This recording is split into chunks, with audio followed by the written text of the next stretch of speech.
And welcome back to Dr. Deep State. What I'd like to do now is go over a series of quotes. And we're always interested in the social sciences. We got social, that's kind of figuring out people and power and relationships of power between people. And science, that's an idea that we're measuring things and drawing some conclusions from those things. So we'll go as we discover and think about oligarchy and the processes of rules that they use. We'll go over a number of different methods of analysis to think about that. And one of the things I want to go over right now is just the idea of a rhetorical thread that can connect a relationship of events to power. And so I'm going to go through a number of presidents and different famous people in power and see if there's a consistency to that thread of what they're speaking about, and then later go and look at empirical evidence and match rhetoric up with, as Thucydides, Machiavelli, and Hobbes would say, conditions on the ground, and see if we can make any sense out of this. Let's talk about the beginning of the United States.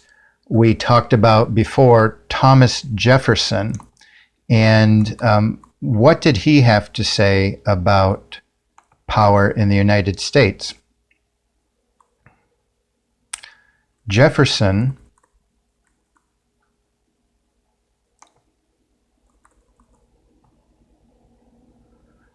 mentioned that he believed that real power came about through the ages from his observation from the people that controlled the money supply.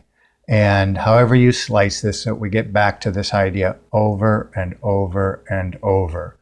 Whoever owns the gold makes the rules. Whoever controls the money supply, even if it's for the sake of controlling inflation and deflation, there's going to be some problems associated with that. And Jefferson would say in the debate in 1811, and I want to stress that these are not hearsay events. At the very minimum, they're put in someone's diary, but they're usually public statements. So Jefferson saying that I believe that banking institutions are more dangerous to our liberties than standing armies. So what's he saying? That we created this republic in order to safeguard us from external enemies. And here he's suggesting even the possibility of internal enemies. They're more dangerous than standing armies. Well, if the goal of creating a nation is to protect your borders, your language, and a culture, in order for that thing, that entity to survive, nothing, he's saying, more dangerous than a standing army. That's pretty much the most dangerous you can be. So this is Jefferson speaking. If the American people ever allowed private banks to control the issue of their currency, and this is purported by Hamilton, the reason that they're doing this, first by inflation, then by deflation, the banks and corporations that will grow up around those banks, the banks and the corporations that will grow up around it will suffocate liberty and destroy the project of freedom. That's the purpose that America was built, to create a strong, healthy individual that's contained within this political apparatus. He said, you allow these people in under the pretext of controlling inflation and deflation, you might as well just invite an army into it. This is Thomas Jefferson literally saying this. And was this just something he flippantly passed on? No, he would create a whole political party known as the Democratic Republicans or the Jeffersonian Party, based upon this idea of safeguarding the country from these, as he would say, financial aristocracy, that he felt that they wouldn't just kind of happen to do this. He sees this as historically a process that's been going on, that this project of Republican government and the people therein had to be protected from. So he says, the banks and those corporations that grow up be around it, essentially we're saying, the node here, Wall Street, will have a relationship with Washington, and one will inevitably control the other. When Washington is controlled, you no longer have liberty, the kind of liberty that they were imagining a strong, healthy individual needed to have. their children, they will be deprived, the people, of their property until their children wake up homeless on the continent their fathers conquering.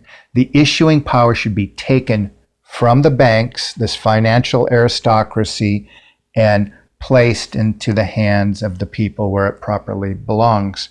So we can jump ahead here to, as many people do, to Andrew Jackson.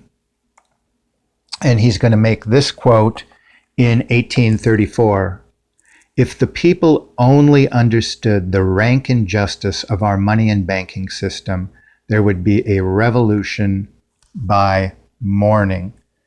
And again, Jackson is going to create an entire political party around one issue, getting this financial aristocracy off of our shores, taking the power of the money supply to create it, to manage it, and put it back into the people, or at least the congressmen who are representatives of the people. And he would form the modern Democratic Party based upon that one issue. There'd be a little issue involving trade and an independent Southern trade policy as well, but largely that issue. And he famously says, "You are a den of vipers and thieves. By the eternal, I will rout you out." Now, some people can look into another level of intrigue and say that he was in fact probably a managed dialectic, as was Jefferson. I have made that case already. That being true, we're just looking at the rhetorical piece of this right now, not whether or not Jefferson and Jackson were truly agents of these financial oligarchs. But they did see this, and we're looking for a pattern in rhetoric right now. We're going to match those up with conditions on the ground.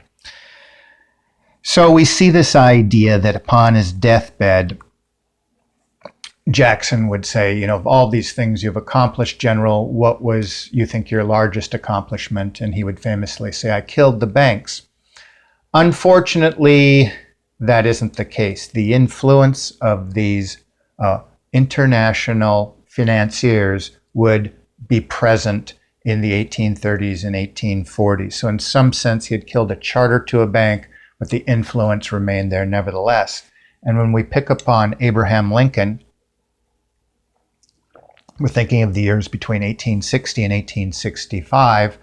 A couple of pieces of information that are worth following are this. Of course, he's representing the Northern Army against the Southern Army in the American Civil War. And Lincoln would say, "I have two great enemies. The Southern Army in front of me, this visible army in front of me, and the bankers in the rear. Of the two, the one at my rear is my greatest foe." Pretty reminiscent of what Jefferson said. Bigger threat to this project of freedom than standing armies. And it's probably worth noting that the war itself, we can think of different explanations. The Chancellor of Germany felt that it was these very international bankers, the people who sponsor both sides of every war. He would famously say the division of the United States into equal forces was the purpose of the Civil War. The financial powers of Europe, these bankers were afraid that the U.S. would remain as one bloc. It could, in fact, succeed at creating its program of preserving individual liberty and controlling its own money supply.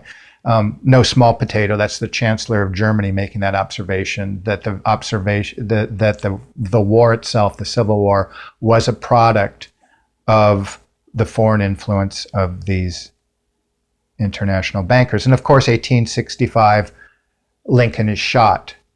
Why? In part because of his Banking Act of 1863, which would be an attempt to place the power of the money supply into the hands of the people.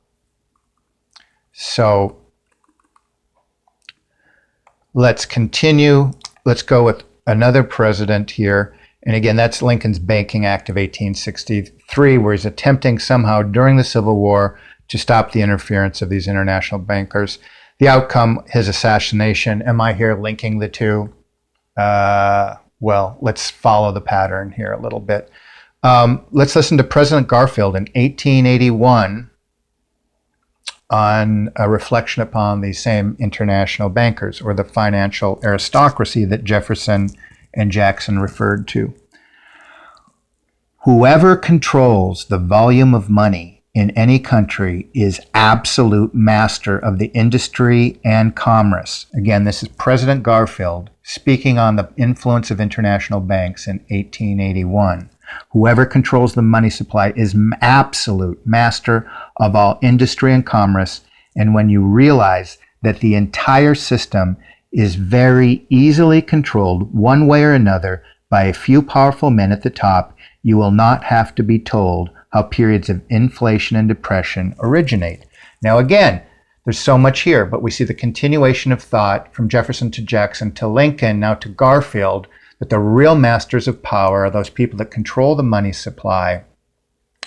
And importantly, he's saying here, as we're getting into the 20th century, depressions, inflations, recessions do not happen by accident. They are manufactured events, according to Garfield in 1881. They help contain the rule. They help create monopolies. They help shape perceptions. Crisis. And out of crisis, of course, we get managed solutions, according to Garfield here. Garfield, again, attacked by the old lone nut gunmen, just as George Washington was assassinated in 1865. In 1881, the name that they were using then was anarchist, which was kind of the equivalent of the terrorist boogeyman that we have today. President McKinley would make a similar statement, but I want to focus especially on the idea that he commented in 1898 during the Spanish-American War that he felt that the international bankers were financing both the Spanish and the American pieces of that conflict. And he said that he felt that there was undue influence by, again, this same aristocracy of finance that we get, again, from Jefferson, Jackson, Lincoln, Garfield, and now McKinley. His outspoken reflection upon this same class of people got him assassinated in 1901, just in time for Teddy Roosevelt to come and further the project of American expansion. And that's a story for another time. But Roosevelt himself says about the bank panic of 1907, again, this idea of sudden inflation, deflation, recessions, crashes. Here we go again with this idea. On record, Theodore Roosevelt saying, behind the ostensible government sits enthroned an invisible government, owing no allegiance and acknowledgement, no responsibility to the people. How much clearer can you get? Sitting behind the visible government is the deep state. Who is the deep state? Well, we're connecting it with oligarchy, especially the people that control the money supply. Now, we get a huge moment, and some people call it the true death of America in 1913. We get the 16th Amendment and the introduction of federal income tax at the same time that we get the innovation of the Federal Reserve System in the United States. And that's somewhat of a deep idea, but I do want to look at one of the representatives in Congress at the time and a reflection that he had. And this is a reflection by Representative Lindbergh at that time. And Lindbergh would say, when the president, and of course this was this act that was passed in the middle of the night with about 5 people at Christmas Eve night, and 5 people in Congress kind of sneaked through the whole Jekyll Island affair that we're not going to go into right now, but his reflection: when the president signs the act, the Federal Reserve Act, the invisible government, the deep state,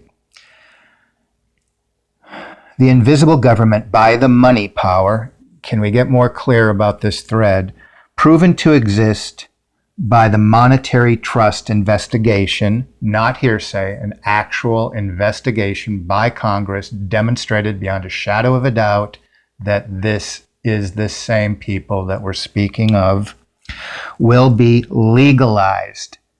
So in one sense, where the deep state was institutionalized way back with the innovation of political parties, so you can see that sort of